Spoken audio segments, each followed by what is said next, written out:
Sahabat Asa TV yang disayang Allah Subhanahu wa Ta'ala, tema kita dalam kesempatan ini, insya Allah kita akan mengupas tentang dompet digital dalam Islam.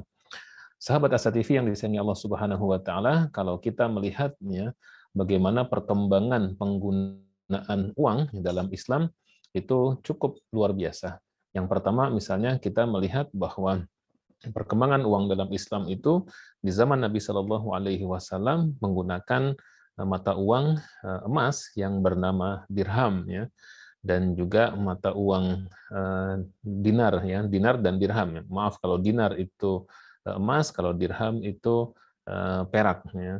Jadi kalau dinar itu mata uang yang terbuat dari emas dan nilainya satu dinarnya itu sekitar 4,25 gram emas, ya. Sedangkan kalau dirham itu mata uang peraknya, uang recehnya kira-kira uang dirham, sementara uang pecahan besarnya adalah uang dinar. Nah, kemudian setelah itu ya berkembanglah uang dengan menggunakan uang kertas atau uang logam. Ini yang kemudian dalam istilah fikih disebut dengan nuqud, ya. Dengan nuqud yaitu mata uang yang berlaku umum di masyarakat, ya, diterbitkan oleh otoritas dan kemudian menjadi alat tukar resmi di suatu negara atau di suatu bangsa. Nah, ini juga dikenal dalam sejarah Islam. Ya. Nah, kemudian berkembang lagi di zaman kita era modern ini ada namanya e-money atau uang elektronik. Ya, ini berupa uang tetapi sudah dikonversi dalam bentuk digital. Nanti akan ada dua bentuk, ya. Ada yang bentuknya itu adalah chip based dan ada yang bentuknya adalah server based. Nanti insya Allah akan kita kupas.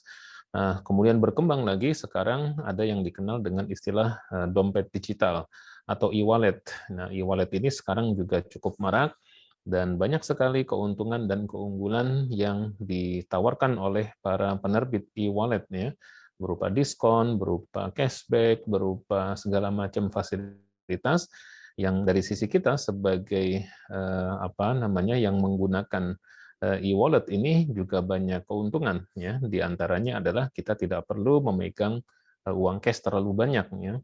Kemudian yang kedua adalah kita bisa lebih mengontrol berapa pengeluaran dan pemasukan kita, ya. Karena kalau kita naruh uang di dompet misalnya, kita membeli sesuatu, kadang kita tidak menghitung berapa sisa uang di dompet kita. Tapi kalau di e-wallet, dia dengan sistemnya yang ada, dia akan kita lihat di history misalnya, akan terlihat dengan jelas berapa pengeluaran kita di hari ini, ya, hari kemarin, ya, demikian seterusnya sehingga bisa lebih terkontrol. Namun penggunaan e-money dan e-wallet ini pro dan kontra, ya. Ada ragam pendapat para ulama yang terkait dengan hukum penggunaan e-money dan juga e-wallet dalam syariah. Nanti insya Allah akan kita kupas bersama-sama. Jadi kira-kira sekarang siklusnya adalah seperti ini. Yang pertama adalah dulu orang menggunakan dinar dan dirham sebagai mata uang, yang memang banyak kelebihan, karena kalau dinar itu nilai intrinsiknya karena dia emas gitu, ya. Jadi antara samannya, ya, nilainya dengan dengan nilai intrinsiknya itu sama, ya.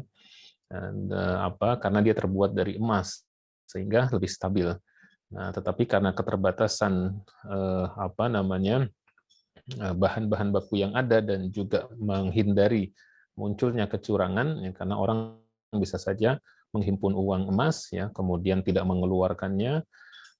Kalau secara makro akan menjadi dampak yang tidak baik, ya, di ekonomi suatu negara. Belum lagi nanti kecurangan-kecurangan, ya, misalnya setiap orang mengkerik atau mengikis, ya, sebagian dari uang-uang itu, sehingga uang itu akan semakin lama semakin banyak yang ngerik dan ngikis, ya, karena nilai dari uang itu sendiri yang sangat mahal, ya.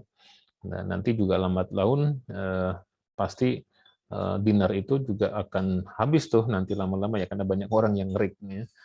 Nah, kemudian digunakanlah uang kertas, uang logam, ya, tetapi harus lembaga otorita yang mengeluarkannya resmi di suatu negara, satu bangsa, diakui sebagai masyarakat dan dijamin nilainya. Nah, kemudian sekarang ada e-money, ya, sebagai sebuah kebutuhan. Kalau kita tidak punya e-money akan kesulitan, ya. Misalnya kalau kita berkendara, naik kendaraan pribadi roda 4, masuk ke jalan tol, ya, sering kita lihat orang ngantri panjang di pintu tol karena tidak cukup saldo e-money-nya, ya, atau mungkin bahkan tidak membawa atau lupa dan lain sebagainya. Nah, sekarang ada lagi yang namanya e-wallet.